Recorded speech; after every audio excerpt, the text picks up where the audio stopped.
बिस्मिल्लाहिर्रहमानिर्रहीम। मैंने पिछली तारीख पे कहा था कि 1 मई से लेके 20 जून तक बहुत अहम है और इसमें सियासी इंतशार और खलफशार पैदा हो सकते हैं और ये सब झूठे केसेस हैं। कल मैंने 4 केसेस में पेश होना है। पहले यहाँ आऊँगा, उसके बाद 3 केसेस मेरे इस्लामाबाद में हैं और कश्मीर में मामला तय हो गए थे। इसके बाद जो कुछ हुआ वो बड़ा ही तकलीफ दे है और मकबूजा कश्मीर में कश्मीरियों को इससे बहुत दुख पहुँचा है और हम मकबूजा कश्मीर का केस लड़ रहे थे कि हमें अपना केस लड़ना पड़ गया। और कल जो रावलपिंडी में लोग रात को गिरफ्तार किए गए हैं, मेरी दरख्वास्त है कि उनको छोड़ दिया जाए और उनके लवाकिन जो है वो सरदार राज़िक साहब से ज़मानत के लिए उनके दफ्तर में रब्ता कर सकते हैं और ये उनको पूरी तौर पर गाइड करेंगे। कल इंशाअल्लाह फिर इस कोर्ट में पेश होंगे। अच्छा शेख साहब, ये बताइएगा 6 जून को बजट भी पेश किया जा रहा है। कल इमरान खान ने भी कहा कि 2 माह हुकूमत के लिए बहुत ज़्यादा अहम है। क्या समझते हैं कोई नए टैक्सेस जो हैं वो अवाम के ऊपर आयद होंगे? देखें, इमरान खान साहब ने तो मुझसे 1 माह आगे की बात की है। मैंने आपको पिछली 30 तारीख को 1 मई से कहा था। मैं अपनी बात पे कायम हूँ और ये बात KPK में भी जा सकती है। और रात को जो कश्मीरियों को घरों से पकड़ा गया है वो बड़ी ज़्यादती है और हालत इनकी ये है कि खारियाँ में ख्वाजा सुराओं से ये पिटते हैं। मैं बाहर गया था, सारी दुनिया में ख्वाजा सुराओं का ही चर्चा है।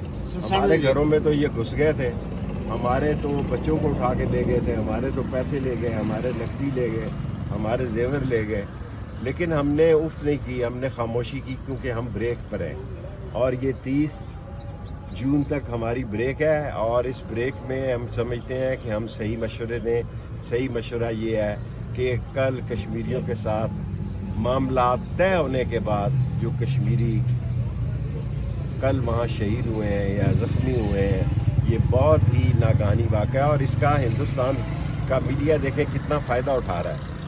और इसका देखें कि कोई कश्मीर की सरहद जो है और इंडिया के साथ जो मिलने वाली सरहद है वो और पेचीदा हो जाएगी और हुकूमत को इसका नोटिस लेना चाहिए और जिन्होंने गैर ज़रूरी इकदाम उठाया है उनके खिलाफ एक्शन लेना चाहिए। अच्छा, ये एक सवाल और हुकूमत और अपोजिशन में मुज़ाकरात का भाई वो अपोजिटर है, आ रहे हैं PTI के, ये उनका सवाल है कि मुज़ाकरात करेंगे या नहीं करेंगे। अच्छा, एक सवाल शेख साहब और ले लें कि जो 190 मिलियन पाउंड स्कैंडल है उसमें नया प्रोसिक्यूशन टीम जो है उन्होंने ये कहा है कि अगर ज़रूरत पड़ी तो हम शेख रशीद को भी नोटिस दे के उनको तलब करेंगे। अगर आपको नोटिस जारी किया जाता है तो आप अपना बयान रिकॉर्ड करवाएंगे अडयाला जेल में? क्यों नहीं कराएंगे जी। अगर हमारे पर कोई बात है, हमारा अंडर 19 नैप ने हाई कोर्ट में स्टेटमेंट दाखिल की है डबल बेंच के आगे।